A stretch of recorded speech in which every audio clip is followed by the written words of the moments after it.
If you really want to start an argument in a veterinary clinic, just bring up omega-3 supplements. I mean, seriously. Absolutely. It's a surprisingly heated topic. Right.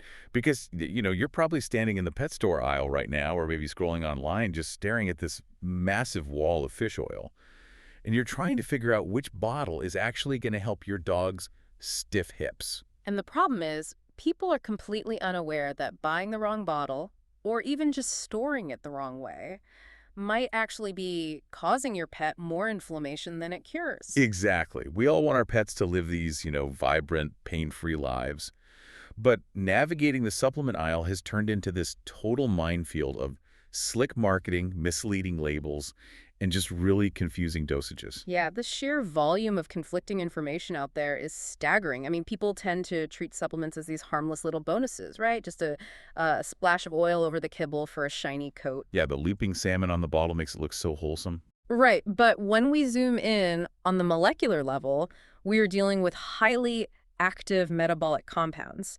So the mission here isn't just to tell you which specific bottle to buy. Right. It's to fundamentally understand why these specific fatty acids dictate how your pet cells communicate, how to source them responsibly, and how to protect them from degrading before they ever even reach the food bowl.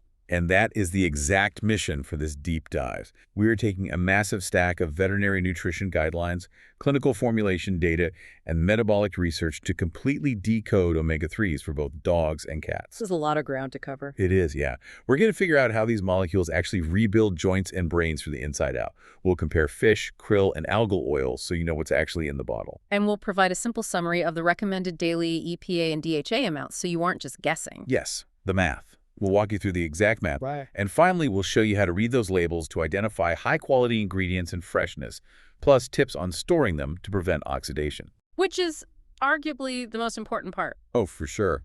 And I'm coming at this as a fellow pet parent who has definitely been guilty of just, grabbing the bottle with the nicest picture on it.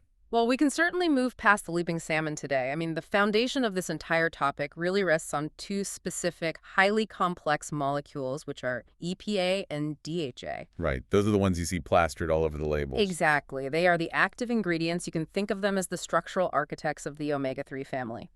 So to cut through the marketing noise, we first have to look at what EPA and DHA actually do the very moment they hit your pet's bloodstream. Okay, so I always hear about the skin and coat benefits first. That seems to be the gateway for most owners because, it's so visible. Right, it's an easy win to spot. Yeah. And the clinical data specifically highlights how omega-3s reduce pruritus, which I learned is the fancy veterinary term for severe, maddening itching. But how does swallowing oil actually stop a dog from scratching its skin raw? It essentially comes down to cellular competition. So every cell in your pet's body is encased in a membrane made of fats. Okay. When a cell gets damaged, say, from an allergen triggering atopic, dermatitis enzymes rush in and release those fats to signal the immune system. Now, if your pet's diet is heavily loaded with omega-6 fatty acids, the membrane releases something called arachidonic acid. And that's bad. Well, it triggers a highly aggressive, red alert inflammatory cascade. It causes the swelling, the heat, and that intense itching you see. So the body is basically overreacting to the damage using the materials it just happens to have on hand. Precisely. But when you supplement heavily with EPA, which is an omega-3, that EPA physically crowds out the omega-6 in the cell membrane. Oh, wow. Yeah, it competes for the exact same space and the exact same enzymes. So when damage occurs, the cell releases EPA instead. And the resulting signaling molecules from EPA are far less inflammatory. So you were literally swapping out the building blocks of their immune response. Exactly. You're turning down the volume on the inflammation from a 10 to a 2. That is when you see the frantic scratching finally subside. Okay, that makes the joint mobility data click into place for me too. Eh. Because watching a pet hesitate before jumping onto the couch is just heartbreaking. It really is. If EPA is turning down the volume on inflammation in the skin, I'm guessing it must be doing the exact same thing in the synovial fluid of an arthritic joint. It is the exact same underlying mechanism, yeah. In osteoarthritis, the cartilage is degrading, and the joint is flooded with inflammatory mediators that cause stiffness and pain. Right. EPA alters that local environment, calming the tissue. But the research makes a really critical point here. This is not a standalone cure. What do you mean? The most profound clinical benefits for joint mobility really only happen when you combine it with weight management. Carrying excess weight puts severe mechanical stress on a joint. You cannot use a chemical intervention like omega-3s to entirely fix a mechanical problem. Right, yeah, you can't out-supplement carrying 10 extra pounds of body weight. But beyond the joints and skin, the cognitive health research is what really stopped me in my tracks. The brain benefits are fascinating. Yeah, the guidelines emphasize DHA's role in neuronal membrane integrity. And I was struggling to visualize this a bit. If we think of a pet's nervous system like the electrical wiring in a house, is DHA essentially like the rubber insulation wrapped around those wires? You're touching on a crucial aspect of it, definitely, though it's actually even more fundamental than insulation. DHA isn't just wrapped around the structure, it is the structure itself. Wait, really? Yeah. The brain is incredibly fat-dense. The lipid bilayers that form the brain's neurons require DHA to remain fluid and flexible. Okay. That flexibility is what allows the neuron's receptors to catch and transmit electrical signals quickly. If the membrane becomes rigid because it lacks DHA, the signals physically slow down. Oh, wow. So by ensuring adequate DHA, you are physically maintaining the brain's architecture. Yes, you're helping an aging pet stay mentally responsive and sharp. I assume this applies universally, right? Like a brain is a brain. If I have a senior dog and a senior cat, I could just use the same approach for both to get these cognitive and joint benefits. You would think so, but no, you actually have to treat them as entirely different metabolic machines. The evidence for these dermatologic, joint, and cognitive outcomes is rock solid for dogs. But cats are obligate carnivores.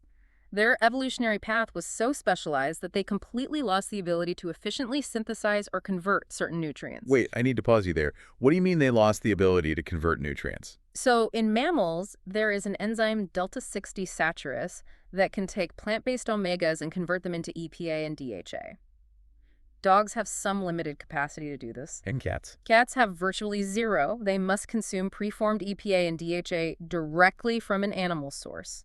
Because their metabolic pathways for handling dietary fats are so rigid, a cat's response to omega-3 supplementation is wildly variable. That is wild to think about. It depends heavily on their baseline diet and any existing gastrointestinal diseases. They just don't process it with the same predictable uniformity that dogs do. So if I have a cat, I absolutely cannot rely on a plant-based omega-3 like flaxseed. No, it will do virtually nothing. They need the preformed molecules. Yeah. Which brings us perfectly to the next huge hurdle, the delivery vehicle. Yep. We know why we need EPA and DHA, but how do we get it into their system effectively? Right, choosing the source. Yeah, in the notes we have fish oil, krill oil, and algal oil. Let's start with fish oil, since it's kind of the elephant in the room. Fish oil is the standard, mostly because it provides a massive, broad-spectrum payload of both EPA and DHA. But as you look at the formulation research, you quickly realize not all fish oil behaves the same way in the gut. Right. The data separates them into two forms, the triglyceride form, or TG, and the ethyl ester form, or EE. Correct. And I wanted to challenge this part of the research because it frankly confused me. I see that triglyceride is the natural configuration. It's how the oil exists inside an actual fish. But ethyl ester sounds like an industrial solvent. If triglyceride is highly bioavailable because it's natural, why on earth are companies processing it into this chemical EE form? Are they just, cutting corners to save money? It's not necessarily about cutting corners, it's really about concentration. Yeah. To get a very high dose of EPA and DHA into a single small capsule, manufacturers use ethanol to strip away the natural glycerol backbone of the fat. This allows them to distill and heavily concentrate the active molecules. Oh, I see. The trade-off, though, is bioavailability. When a dog consumes a natural triglyceride, their pancreatic enzymes recognize it instantly, cleave it, and absorb it. And the EE form. When they consume an ethyl ester, the body has to work much harder.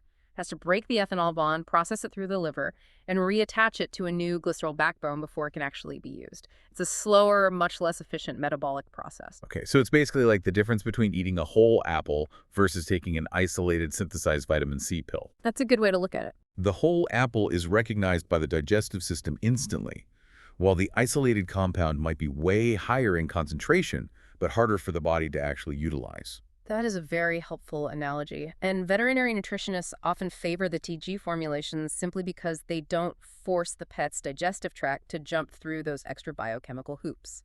Makes sense. Oh. But fish oil isn't the only option.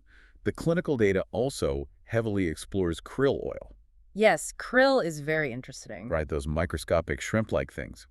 Why would I choose krill over a standard triglyceride fish oil? The architecture of the fat is entirely different. In krill oil, the EPA and DHA are bound to phospholipids rather than triglycerides. And why does that matter? Well, a phospholipid has a water-soluble head and a fat-soluble tail.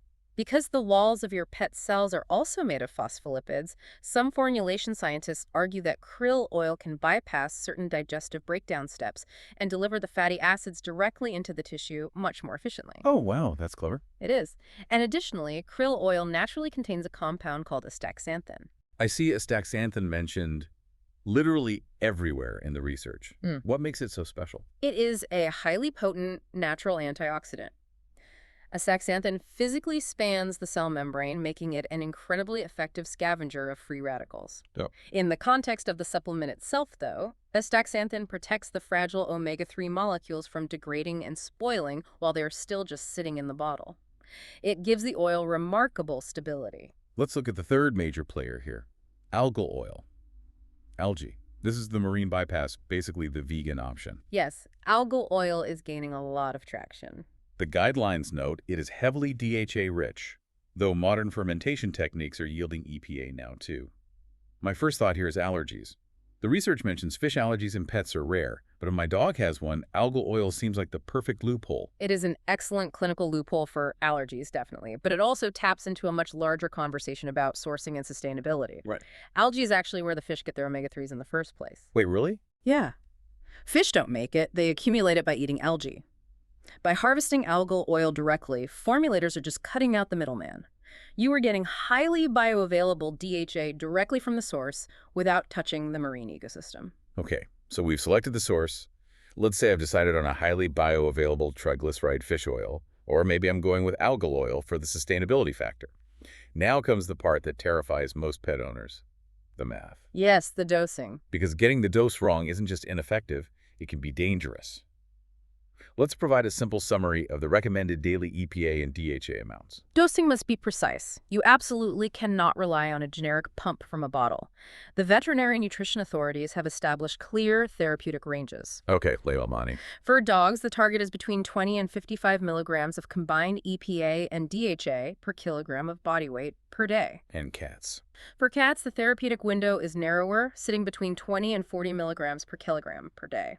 All right, let's run a real-world scenario so people listening can visualize this math. Let's take a 15-kilogram dog, which is roughly 33 pounds. Okay. If we multiply that 15 kilos by the low end of the range, 20 milligrams, we get 300. If we multiply 15 by the high end, 55, we get 825. So my 33-pound dog needs exactly 300 to roughly 800 milligrams of combined EPA and DHA daily. Spot on. And for a standard 5-kilogram cat, which is about 11 pounds, the math gives us a tight window of 100 to 200 milligrams a day. Your math is exactly right. Yeah. And the clinical application of that dose is just as important. You should never administer the full daily amount in one single sitting. Really? Why not? It needs to be divided across at least 2 meals to ensure proper absorption and to minimize gastric distress. I want to push back on this a little because human nature dictates that if a little is good, a lot is better. That is a very dangerous assumption here. But if 500 milligrams helps my dog's arthritis, why shouldn't I give them 1,500 milligrams? Like, if I'm desperate to help my senior dog feel comfortable, why can't I just pour a heavy glug of oil over their food every morning? What is the actual biological danger there? The danger is severe, and it involves the blood's ability to clot. Omega-3s fundamentally alter platelet aggregation. Platelets are the cells that form scabs, right? Yes, they are responsible for clumping together when tissue is damaged. High doses of EPA cause the body to produce a specific compound thromboxane A3, which essentially makes the platelets slippery. They lose their ability to stick together. Oh, wow. So if you drastically overdose an omega-3, you are inducing a serious bleeding risk. So if my dog is going in for, say, a routine dental cleaning, and I've been giving them a massive, unmeasured dose of 3 oil, they could literally bleed out on the table. That is the exact clinical fear. And this risk is amplified exponentially if your pet is already on anticoagulant medications or even standard NSAIDs. Non-steroidal anti-inflammatory drugs. Yes, which are incredibly common for arthritic dogs. NSAIDs also affect platelet function. Combining the two without veterinary oversight can lead to profound surgical complications or internal bleeding. That is genuinely terrifying. And it certainly isn't printed in big letters on the front of the bottle. Yeah. Are there other underlying conditions that make dosing tricky? Absolutely. Pets with a history of pancreatitis or liver disease require extreme caution. The pancreas produces the enzymes needed to break down dietary fat. Right. If you suddenly flood a compromised pancreas with a massive influx of oil, you can trigger an acute, incredibly painful, and potentially fatal pancreatitis flare-up. Wow. Furthermore, you must be hypervigilant about the type of oil. Cod liver oil, for instance, is naturally extremely high in fat-soluble vitamins, specifically vitamin A. And fat-soluble vitamins don't just wash out in the urine if you get too much, right? They build up in the body. Correct. They accumulate in the liver. If you try to reach that therapeutic dose of 800 milligrams of EPA and DHA using cod liver oil, the sheer volume of oil required will simultaneously deliver a toxic, dangerous overdose of vitamin A. Okay, so you should never use cod liver oil to achieve high-dose omega-3 targets. Never. So the golden rule is calculate your exact range, start at the absolute bottom of it, divide it across 2 meals, and never use cod liver oil for joint therapy. Exactly. If I miscalculate and go slightly too fast, what is the first red flag my pet's body will give me? The gastrointestinal tract will sound the alarm first. When you feed more fat than the intestines can absorb, that unabsorbed fat travels to the colon where it pulls in water. Let me guess. Diarrhea. The immediate result is diarrhea, sudden vomiting, or a complete loss of appetite. If you see GI distress, you have exceeded their metabolic tolerance. Which brings us to the cruelest irony in this entire deep dive. You could do the exact math, consult your vet, buy the most expensive sustainable algal oil on the market, and it is completely useless or actively harmful if you don't know how to read the label to check for quality or if you store it incorrectly. Quality control is everything with these supplements. Let's break down how to read these labels to ensure we are actually getting high-quality ingredients. This is where you really have to act like a detective. Manufacturers use a lot of visual trickery. You must ignore prominent claims like 1,000 milligrams of fish oil or contains total omegas 3, 6, and 9. Wait, really? Ignore the huge numbers on the front. Yes. The total weight of the oil tells you nothing about the potency. You are hunting for one specific metric on the back of the bottle, the exact milligrams of EPA plus DHA per serving. Because 1,000 milligrams of fish oil might only contain, say, 150 milligrams of actual EPA and DHA. Exactly. And the other 850 milligrams are just useless filler fats adding empty calories to my dog's diet. That is exactly the case. To guarantee purity, you also want to look for third-party testing certifications. What kind of certifications? The gold standard is IFOS, the International Fish Oil Standards, or USP verification. These independent labs test the batch to ensure the label matches the contents. And crucially, they test for heavy metals like mercury and environmental contaminants. That's super important. But even a pure IFOS certified oil has a mortal enemy: oxidation. This is when the oil goes rancid. Yes, oxidation destroys the oil. The research states that oxidized oil doesn't just smell bad, it fundamentally changes at a molecular level. Can you explain what oxygen actually does to the oil? So omega-3 fatty acids are polyunsaturated, meaning they have multiple fragile double bonds in their chemical chain. Yep. When exposed to oxygen, light, or heat, those double bonds break and react, creating lipid peroxides and secondary oxidation products. The oil physically degrades. And why is that bad for the dog or cat? The tragedy here is that these oxidized byproducts are highly pro-inflammatory. They irritate the gastrointestinal lining and trigger the immune system. So if I feed my dog oxidized fish oil, I am actively causing the exact inflammation I just spent $50 trying to cure. Precisely. I visualize this like an avocado. If you slice an avocado open and leave it on the counter, oxygen destroys it in hours. It turns brown and gross. That's a perfect visual. Fish oil is doing the exact same thing, but because it's hidden inside a gelatin capsule or a tinted pump bottle, I can't see the browning. So how do I check for freshness before I buy it? You check the manufacturer's transparency. A high-quality brand will publish their oxidation metrics. You want to look for their TOTOX value, peroxide value, or anisidine value. ITOX. Yes. These are laboratory measurements of exactly how rancid the oil is. If a company won't share their TOTOX value, you honestly shouldn't buy their product. Okay, good to know. And once we get it home, how do we stop that avocado from turning brown in our pantry? You control the environment. Heat and light drastically accelerate the breaking of those double bonds. An expiration date means absolutely nothing if you store the bottle next to your hot oven. You must store the supplement in a dark, cool place. If the label dictates refrigeration after opening, it is not a suggestion. It is a chemical necessity. Got it. Keep it cold, keep it dark. And never pour the oil over your pet's food and then microwave it to warm it up. Oh, wow, yeah. That would instantly destroy it. That is a fantastic tip. Now, the guidelines also point out a modern solution to this problem, microencapsulation. Yes, that's becoming much more common. If you have a cat who hates the smell of fish, or if you're terrified of oxidation, some formulas now wrap the oil in microscopic protective coatings, right? Exactly. It hides the smell from the pet, but it also creates a physical barrier against oxygen, which dramatically extends the freshness. Microencapsulation is just a brilliant application of food science. It solves both palatability and stability issues simultaneously. It really is. Well, we have covered incredible ground today. Let's do a fast recap. We discovered that EPA and DHA work by physically replacing inflammatory building blocks in the cell membranes, cooling down itchy skin and stiff joints, while DHA structurally maintains the wiring in aging brains. Right. We learned cats need preformed marine sources, while dogs have a bit more flexibility. We broke down the vital difference between natural triglycerides and heavily processed ethyl esters and explored how krill and algae offer really unique delivery systems. And we covered the dosing. Yes, we walked through the precise daily math, 20 to 55 milligrams per kilo for dogs, 20 to 40 for cats, and exposed the severe bleeding risks of the more is better mentality.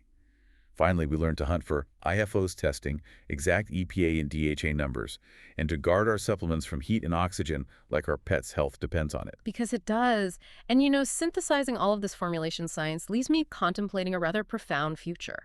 We discussed algal oil earlier as a way to bypass the marine ecosystem. But looking at the trajectory of veterinary science, I wonder if we are approaching an era where we bypass both plants and animals entirely. What do you mean? Imagine a future where we sequence your specific dog's genome, identify their exact baseline inflammatory markers, and then use precision fermentation to lab synthesize the exact ratio of identical EPA and DHA molecules their body needs. Wow. No fish, no krill, no algae. Just pure, custom-printed lipid therapy tailored perfectly to their DNA. A completely custom, lab-grown omega profile specifically for your pet.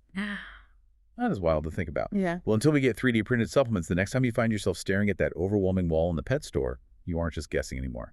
You know exactly how to read the label, do the math, and find the real science. Thank you so much for joining us on this deep dive. Keep asking the hard questions, and we'll catch you next time.